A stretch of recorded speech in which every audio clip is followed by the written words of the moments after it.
Hey guys, welcome to the Legend of Zelda Phantom Hourglass walkthrough, episode 9. Last episode we got the Northwestern Sea Chart from the Temple of the Ocean King.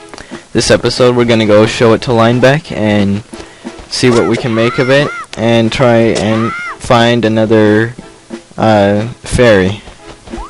So we're just going to walk back here, all the way back to the port where Linebeck is at. You can get some more rupees from the enemies here in the grass, and just head back down into Merkay Village.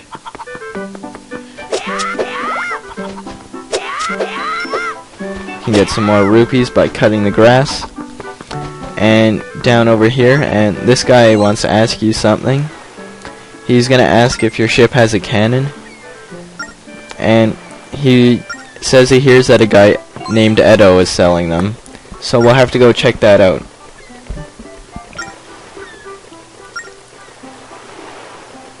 And we show Linebeck the new sea chart, but it's full of dust, so we have to blow it off. So you're gonna blow into your DS mic or computer mic if you're using an emulator, and that's going to reveal another one of those circle things that we saw where the Spirit of Power was.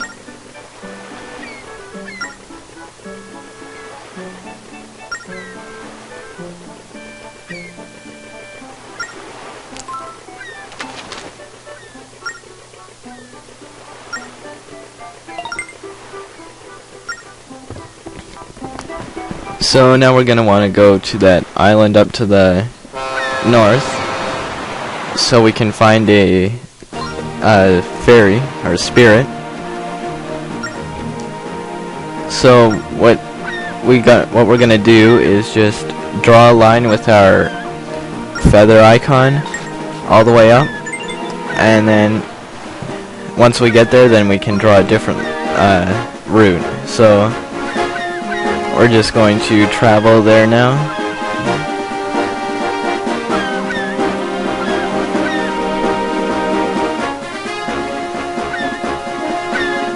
Sometimes these boat rides can be long and annoying, and you have to do them a lot. So I'll probably be cutting out a bunch of it later on, but this is a pretty short ride, and it's still one of our first ones, so in case any new enemies come up or something. And we get to the Northwestern Sea, and this cyclone is going to come,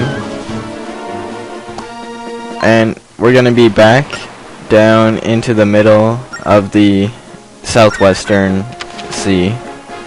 So we're going to go visit this island here, Cannon Island. And maybe this is where the cannon is made, and we'll see if we'll be able to get it. So you're just gonna come along here and dock at the island.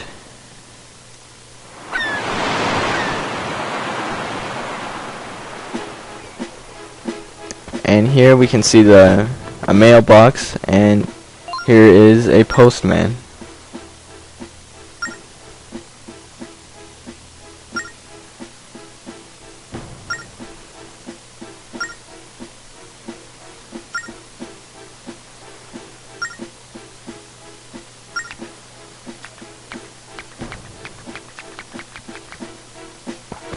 So we can see the sign. This is Edo's garage, and if we remember, that guy told us that Edo was selling the cannon.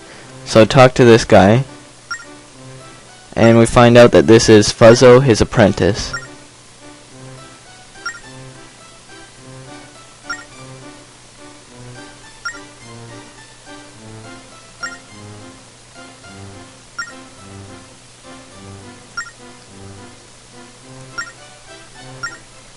So we find out that the front door is locked, but the back door is never locked, so we're gonna go there now. And I sneezed right there and broke the sign. I would have read it, but couldn't help sneezing. So we're just going to walk along this path here. We got some red choo-choos. This sign tells us that there's fortunes amid beehives, or one in specific. So come over to this beehive, and you can knock it down, kill all the bees there, and then you're going to want to come this way, and we can see there's a treasure chest right here beside the beehive. You can break the grass right there, or cut it down, and over here we got a treasure map. And it shows where treasure lies at the bottom of the sea. We can see it's there, that red X. But we aren't able to get it now, since we don't have any means of getting treasure from the bottom of the sea. So we'll have to come back to that later and see if we're able to get it. So we gotta get another bee's hive here. Can just easily take out all the bees.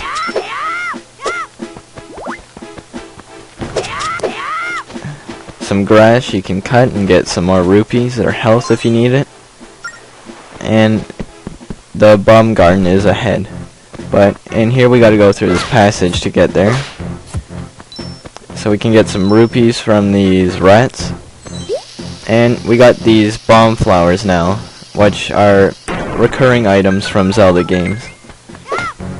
So we can see over here we got a wall that we can blow up, but if we try and take a bomb from over here, we can't get far enough with it.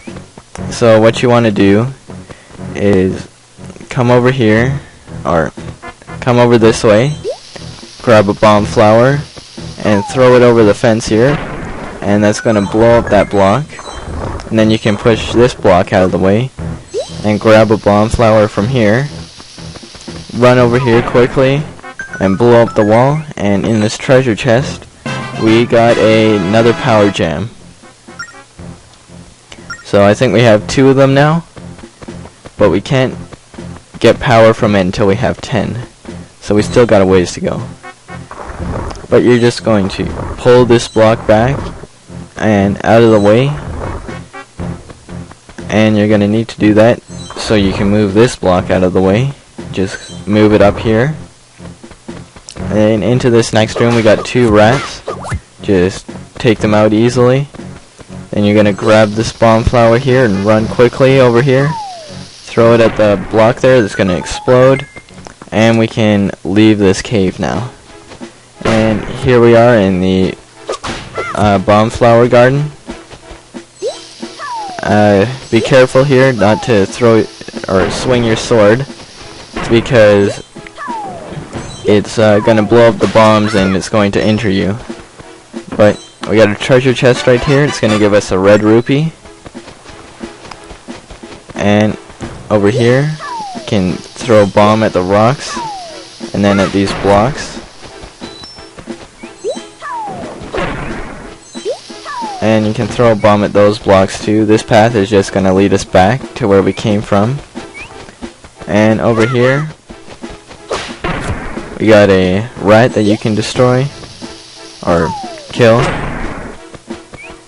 And we get hit by bombs, and we're getting low on health now, so you can cut some grass if you need some health. You can get hearts quite a bit of the time.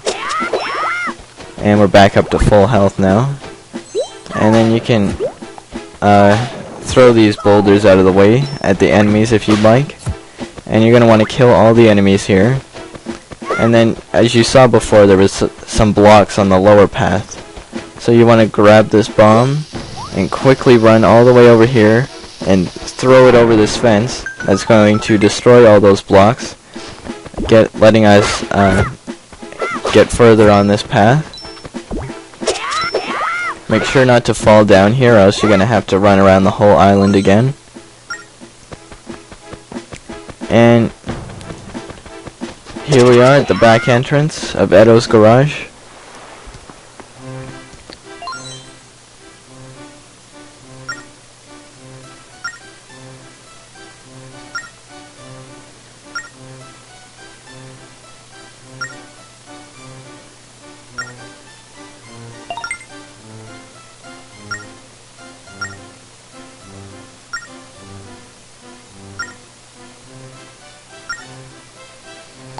So the cannon's going to be 50 rupees, He says it's going to be a whole lot of money, but 50 rupees really isn't that much. So just pay him the 50 rupees to get the cannon. You're going to have to get this cannon to progress through the story. So if you don't have enough rupees, just break some grass or cut the grass.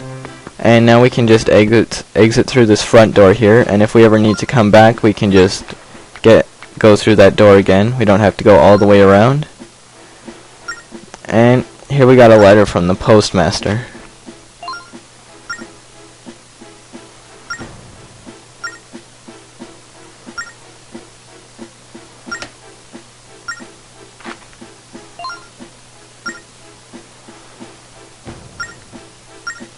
So we have to sign for this letter. We're just going to sign Link.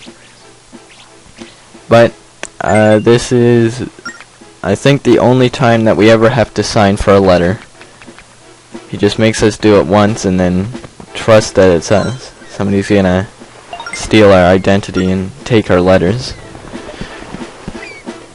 But now we can get on our boat and can test out the cannon that we got. So now we're going to go through here, since we couldn't go just up to the north. And now he's going to show us how to fire the cannon. You're just going to tap everything, and that seagull got owned right there. So you just tap anywhere on the screen, and a bomb will get shot, or a cannonball will get shot there, and it can kill enemies, or destroy rocks if you need to. So now the other way to destroy this is to shoot a cannon at each side of it, and it'll be destroyed, but I find it easier just to jump over it. And here's a new enemy, a flying fish, that's going to give us a red rupee. And up here we can see that there are these rocks that are different from all the other ones. So now that we have our cannon, we are able to destroy these rocks. So just shoot your cannon at all of them.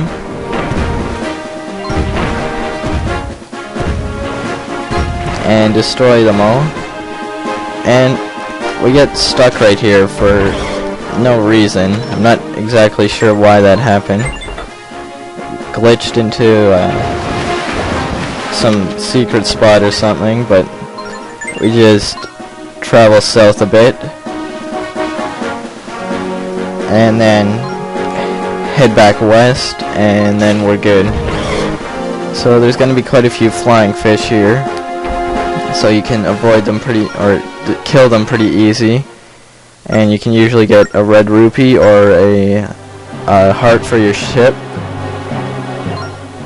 And here's the ghost ship.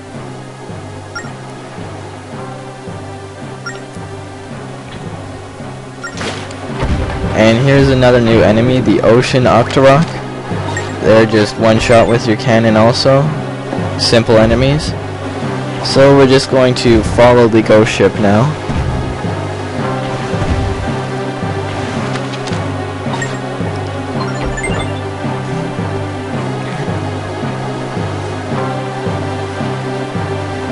And this part is kind of boring. Just following the ghost ship, nothing much happens, but now the fog picks up and you can barely see anything in front of you. So be aware if there's any enemies or traps coming your way. Just watch out for them. Make sure you don't get unnecessary damage. And now we're in the Northwestern Sea. So just keep following the ghost ship, you'll be able to see it on your map. And there it is right there. Shoot cannonballs at it and it's going to do nothing. And watch out, because there'll be barrels sometimes. And there's another Ocean Octorok. There'll be barrels that if you run into them they explode, like right there. Just shoot a cannonball at them and they'll explode and do no harm.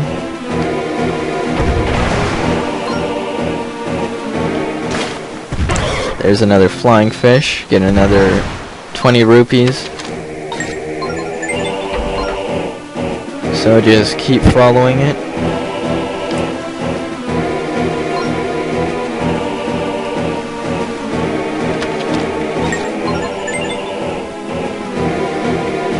It's another barrel, but we weren't headed towards it, so you don't want to blow it up and then it ends up, the explosion radius ends up hitting you. So just, you don't need to shoot a cannonball at them if you don't have to, especially in the fog like this. So just keep following the ghost ship. There's nothing much else to say, but then the fog ends up becoming too much.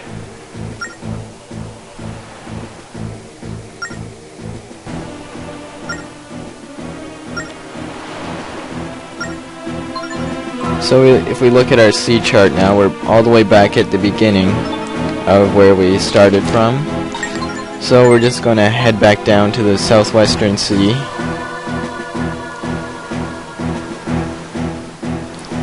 And see if we can find a way through this fog from one of the nearby islands.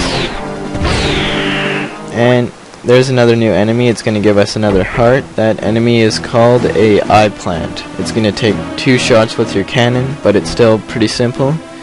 And right now we're going to want to travel down to this traveler ship. So we're going to cut that out, so I'll see you guys when we're down there. So here we are down near the traveler ship. We can see it up right there. It's going to be a flying fish right there. Just avoid it. And here we are near the ship, and yes, we want to board this ship. So there's going to be these new enemies. These are mini blins. They're pretty simple enemies. 2 slashes or 1 jump attack. You can throw barrels at them and that'll kill them. You can try and get some rupees from the barrels if you'd like. And then you're going to talk to this guy in the center. And this guy's saying play dead. And you're going to want to talk to him 3 times. And then you'll find out that he actually is awake.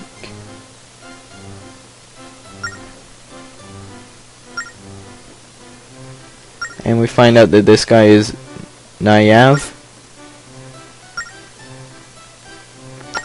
And he's going to give us a treasure for helping him out.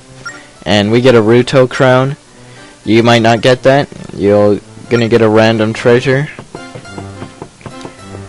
but doesn't really matter. So now we see these 3 rocks. They look kind of suspicious. So we're gonna head to the middle of them. And if we look, we can see there's an island there, but it's not charted on our maps. But we get close to it.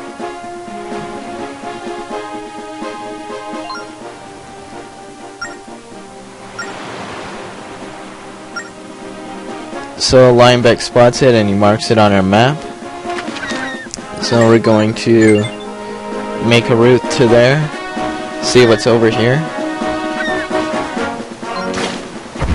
We got another flying fish there, get another red rupee, and then we're going to dock here. And we got another letter. And this is a letter from Astrid. I like how the postman gets to read out all our letters that we get and figure out our secret business.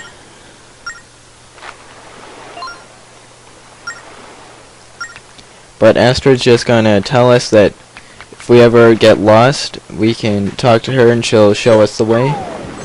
And right here is a good place to get a lot of rupees right now. Since there is a bunch of grass here, you can just cut all the grass here and get a bunch of rupees from this. Over here we got a treasure chest, and we're gonna get a courage gem. But we're gonna end things off now here. So next time we are going to enter this shrine right here. and see what we can do with it. So I'll see you guys next time.